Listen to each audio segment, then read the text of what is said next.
welcome back once again to my channel. Today we will be discussing about community and environmental health in grade 9. For content standard, the learner demonstrates understanding of the principles in protecting the environment for community wellness. Performance standard, the learner consistently demonstrates helpful practices to protect the environment for community wellness. Now, let's move on and talk about community and environmental health. I have here a short video clip from YouTube.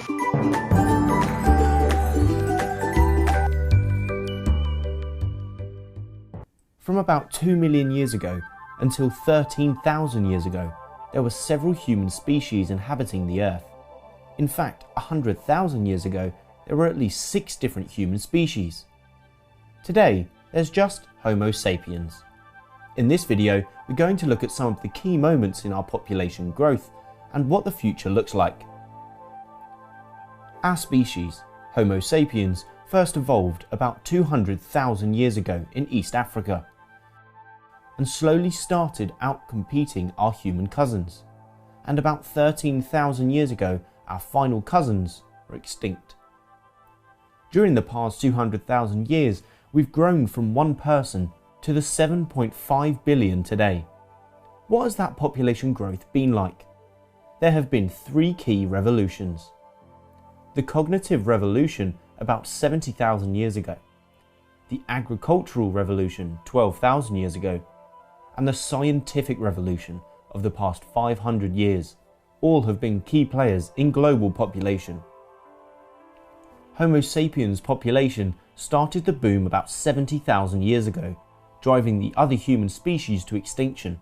Our ancestors conquered all corners of the Earth and started inventing impressive objects. The most widely accepted explanation for our ancestors' rapid success is a huge improvement in our language abilities, and therefore communication and ability to share information. 12,000 years ago, at the dawn of agriculture, there were about 5 million people alive. Our ancestors started farming some plant and animal species to provide them with a reliable supply of energy. And this changed how we lived. People settled permanently around the fields, and populations began to grow much more quickly than ever before. We took 2 million years to reach 5 million people, and then 10,000 years to reach 1 billion people, and that's nothing compared to what was to come. Welcome to the science revolution. 200 years ago, the global population was about 1 billion people. Now, we're at a huge 7.5 billion today. And still, every year, there are 83 million more people living on this planet. That's the population of the entire of Germany. So what's happened in the last few hundred years to enable this rapid population growth? It started with a further agricultural revolution in Europe in the 1700s, and then the Industrial Revolution of the 1800s. The invention of the steam engine increased food production, better employment rates and wages, improved quality of healthcare and standards of living have enabled a massive population boom. In simple terms, because there was more food and clean water to go around, less disease and better medical care for the sick, it meant fewer people died. People that would otherwise have died survived, increasing the population. They then had children themselves, further increasing the population, and so the story goes on. So what next? We're expected to be over 11 billion by the year 2100, but the truth is nobody is certain. To support the growing population, the world's economy is expected to triple in size in this century alone. All of this is a massive challenge for the Earth's natural resources, biomes and wildlife. Population could continue to grow at its current rate, creating a world population of over 10 billion in the next 30 years. For this to happen, there needs to be enough food, water, shelter, and the hygiene and medical care is good. Or maybe global population decreases. There might be insufficient resources to share. Maybe food and water become scarce, or not enough housing for everyone, or medical care that prevents diseases and saves lives may not be available to everyone.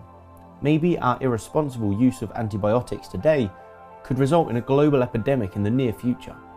Or our human-induced climate change could result in serious drought or damaging floods, thus bringing famine or disease with it.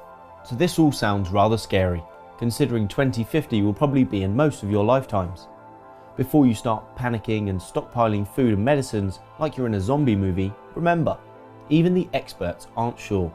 We just don't know what's going to happen. All we do know is the Earth's population will change over the coming decades. To learn about the impacts of humans on our planet and how we can develop and grow in a sustainable way, watch these videos. And with a growing population, food security is and will continue to be an important. So what is the concepts of community and environmental health? Let's go ahead and take a look at the given pictures and what are the meanings of the environmental health. What is community? It is defined as a sociological group in a large place sharing one environment. It includes the individual and the family.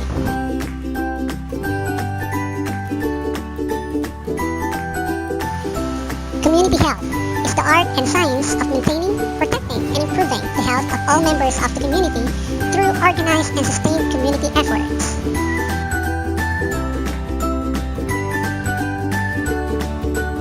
Environmental health comprises those aspects of human health that are determined by physical, chemical, biological, social, and psychosocial factors in surrounding environment. Let's talk about what is population growth. Population growth is known as one of the driving forces behind the environmental problems because of the growing population demands more and more non-renewable resources for its own application. How about the poverty and hunger? Poverty is the main cause of hunger in the world.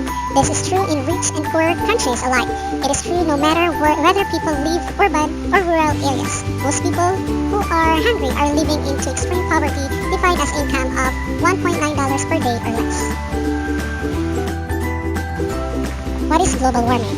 The rising average temperature of Earth's climate system called global warming is the driving changes in rainfall patterns, extreme weathers, arrival of seasons, and more. Collectively, global warming and its effects are known as climate change. While there have not been prehistoric periods of global warming, observed changes since the mid-20th century have been unprecedented in rate of scale. Let us all watch the short video clip about poverty and hunger and global warming. We explain global warming and what you can do about it. Tom is shocked. The media is reporting the consequences of the hurricane on the Philippines. The last 25 years tell a positive story about development progress. In 2010, 700 million fewer people lived in conditions of extreme poverty than in 1990. It's a long road, but the end of poverty seems within reach by 2030. But the road has just got much steeper. This generation may see devastating climate change within their lifetime. Scientific projections show that weather events considered extreme today are likely to become commonplace by 2050. The Overseas Development Institute assessed the evidence to discover what these changes will mean for the crucial things that affect people's lives. Things like food, water, health, education, equality, and peace. So what can be said about the future? It's not good news. People who are just breaking free of the barriers of inequality and exclusion, who are escaping the trap of extreme poverty, may well be forced back there by climate change. Sea level rises will reduce land used for agriculture in many heavily populated deltas in Bangladesh, China, Egypt, India, and Southeast Asia. In dry lands across the world, crop yields will decrease in the next few decades. And in Africa, wheat production is likely to disappear altogether by the 2080s. Within 20 years, we could see up to 200 million more go hungry. In the last 20 years, 2.1 billion people have had their access to drinking water improved. But by 2030, changes in rainfall patterns will mean that for millions of people, perhaps even billions, access to water could become a lot more difficult. Climate change will threaten the great improvements that have been made to people's health.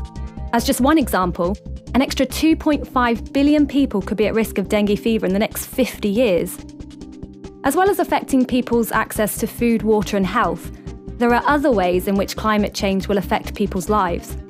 Disasters such as droughts will make life precarious, even impossible, for millions of people. As a result, migration is likely to increase, interrupting schooling for children and young people, and reducing their opportunities to make a living. What affects people affects the economy. By the end of the century, the world is likely to see economic losses of between 5 and 20% of global GDP each year due to climate change.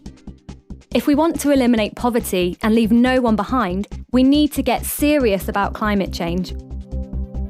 The good news is, it's not too late. In 2015, the international community will come together to negotiate the next steps for addressing both climate change and development. This year is the chance to get it right. Action on climate change is development. More than 5,000 people have died. Entire cities are flooded and devastated. But that's not all. The next report is about a famine in the Sahel. Because of a drought that lasted for months, the harvest has been exhausted and food is scarce. Is it possible that catastrophes like that are on the increase? Tom asks his friend Mary for advice. She explains that these extreme weather phenomena are getting worse due to changes in climate. But where does this warming come from? The greenhouse effect is the bad guy. The atmosphere protects the Earth and stores the heat of the sun, as in a greenhouse. This is especially caused by the greenhouse gases steam, carbon dioxide, and methane. This effect is actually essential to life. Without it, the temperature on Earth would be well below freezing. Industrialization increased this effect to a dangerous level. So the real bad guy is man, and the warming is getting worse and worse. When polar ice and glaciers melt, they reflect less sunlight and the sea level rises. Millions of coastal inhabitants are in danger. Additionally, water evaporates, which increases the greenhouse effect. Also, grounds, which stored centuries-old methane, are thawing. The poisonous gas escapes and worsens the greenhouse effect. The vicious cycle starts again. That's how the average temperature on Earth rose in the last century to around 0.74 degrees Celsius, which does not sound like a lot, but has devastating consequences. Because the whole weather system changes, millions of people and countless animal and plant species are in danger of extinction. To stop this, scientists worldwide agree the emission of greenhouse gases has to be reduced. It starts with everyone individually, even Tom. But what exactly can he do? Thanks to Mary, Tom chooses energy-saving electronic devices and unplugs them after use. Also, he's improved the thermal insulation of his house to heat it more efficiently. And as often as he can, he takes the bus or bike instead of the car. Tom's taking care of the environment. Now it's your turn. Perennial community health problems. We have for community health problems, human excreta and sewage, disease control, peace and order, human disposal, food sanitation, water supply, drug abuse prevention and control in the community. Refuse are the damp food waste or discarded materials like garbage and ashes, rubbish and night soil. We also have stable manure and dead animals, street sweepings, yard cuttings. Proper waste management. Number 1, storage includes putting of waste into container with a cover. Number 2, collection is the procedure of gathering wastes for disposal. Number 3, disposal of waste, another important procedure in proper waste management. Before I end this video presentation, I have here thoughts to ponder. As a student, what can do to help your community to become an ideal one? If you were a barangay chairman in your place, what ordinance will you do to promote help your community lessen at least 1 or 2 in the perennial problems? The teacher will ask the students the following questions. Number 1, how will you describe the community where they live in or where you live in? Number 2, can you conclude that the place is considered to be healthy? Defend your answer. Number 3, draw their ideals for dream community. Once again, thank you so much for watching my video. Don't forget to please like, share, and subscribe.